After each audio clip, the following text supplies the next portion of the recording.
അവനല്ല അല്ലും പകലും വാഴ്ത്തിടും ഞങ്ങൾ ലാ ഇലാഹ ഇല്ലല്ലാഹ് മുഹമ്മദ് യാ റസൂലുള്ളാഹ് ലാ ഇലാഹ ഇല്ലല്ലാഹ് മുഹമ്മദ് യാ റസൂലുള്ളാഹ് എന്തിനും ഏതിനും രക്ഷയും ശിക്ഷയും നൽകുന്നവനല്ലോ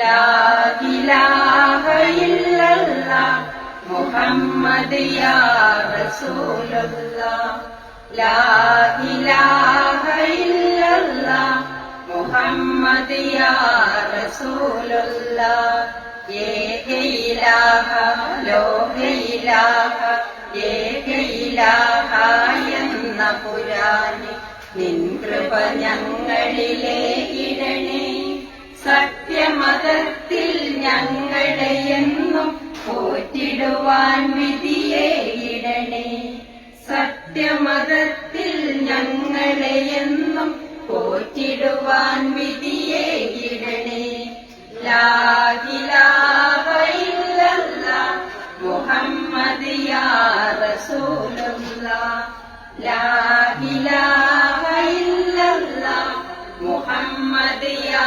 റസൂലുള്ളാഹ് അൽഹംദുലില്ലാഹ് അഹദവനല്ലാഹ് അല്ലും പകലും വാഴ്ത്തിടും ഞങ്ങൾ ലാ ഇലാഹ ഇല്ലല്ലാഹ് മുഹമ്മദ് യാ റസൂലുള്ളാഹ് ലാ ഇലാഹ ഇല്ലല്ലാഹ് മുഹമ്മദ് യാ റസൂലുള്ളാഹ്.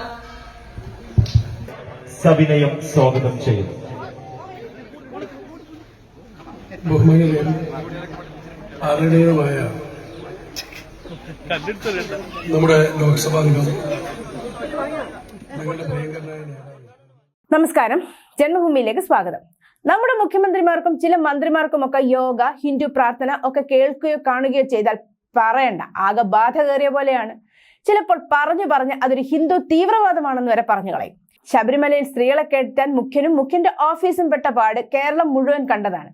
എന്നിട്ടും ഇപ്പോൾ ഭരണ മികവ് കൊണ്ട് ലോക്സഭാ ഇലക്ഷനിൽ തോറ്റു തുന്നം പാടിയതിനും പാർട്ടിയും പാർട്ടി സെക്രട്ടറിയും ഇതുവരെ ഹിന്ദു സംഘടനകളെ ചീത്ത വിളിച്ച് തീർന്നിട്ടുമില്ല. ഈ കഴിഞ്ഞ ഫെബ്രുവരിയിൽ കോഴിക്കോട് കായക്കൊടി പഞ്ചായത്തിലെ ഒരു സ്വകാര്യ സ്കൂളിൽ കെട്ടിടം പണി പൂർത്തിയായ സാഹചര്യത്തിൽ മാനേജ്മെന്റ് ഗണപതി ഹോമം സംഘടിപ്പിച്ചിരുന്നു. ഇതേ തുടർന്ന് പോലീസ് സ്കൂൾ മാനേജരെ കസ്റ്റഡിയിലെടുത്തു. സംഭവത്തിന് അന്വേഷണം വിട്ടു. ആകെ ജഗപക. ഓർക്കുക, ഇതൊരു സ്വകാര്യ സ്കൂളായിരുന്നു. അവർക്ക് അവിടെ അത് ചെയ്യാനുള്ള സ്വാതന്ത്ര്യവും ഉണ്ടായിരുന്നു. എന്നാൽ ഈ വക വിലക്കുകളോ ചീത്തവിളികളോ മറ്റു മതക്കാർക്ക് ബാധകവുമല്ല. കഴിഞ്ഞ ദിവസം കൊണ്ടോട്ടി നഗരസഭ 2023-24 വർഷത്തെ വാർഷിക പദ്ധതിയിൽ ഉൾപ്പെടുത്തി നടപ്പിലാക്കുന്ന അങ്കണവാടികൾ മികച്ച സൗകര്യങ്ങളോടുകൂടി സ്മാർട്ട് ആക്കുക എന്ന പരിപാടി സംഘടിപ്പിച്ചിരുന്നു. അതിന്റെ മുനിസിപ്പൽ തല ഉദ്ഘാടനം ബഹുമാനപ്പെട്ട MP ET മുഹമ്മദ് ബഷീർ നടത്തുകയും ചെയ്തു. കൊണ്ടോട്ടി മുനിസിപ്പാലിറ്റി ചെയർപേഴ്സൺ അതിന്റെ ചിത്രങ്ങളും പത്ര റിപ്പോർട്ടുകളും സഹിതം ചെയർപേഴ്സൺ കൊണ്ടോട്ടി മുനിസിപ്പാലിറ്റി എന്ന ഫേസ്ബുക്ക് ID ഇട്ടിട്ടുമുണ്ട്. എന്നാൽ ആ ചടങ്ങിൽ ഒരു പ്രാർത്ഥനയുടെ വീഡിയോ ആണ് ശ്രദ്ധ നേടിയത്. ഒരു സർക്കാർ പരിപാടി, സർവ്വമതക്കാരും പങ്കെടുക്കുന്ന ചടങ്ങ്, അവിടെ പ്രാർത്ഥനാ ഗാനം മുസ്ലിം മതത്തിന്റെ മാത്രമാക്കി മാറ്റുകയാണ്.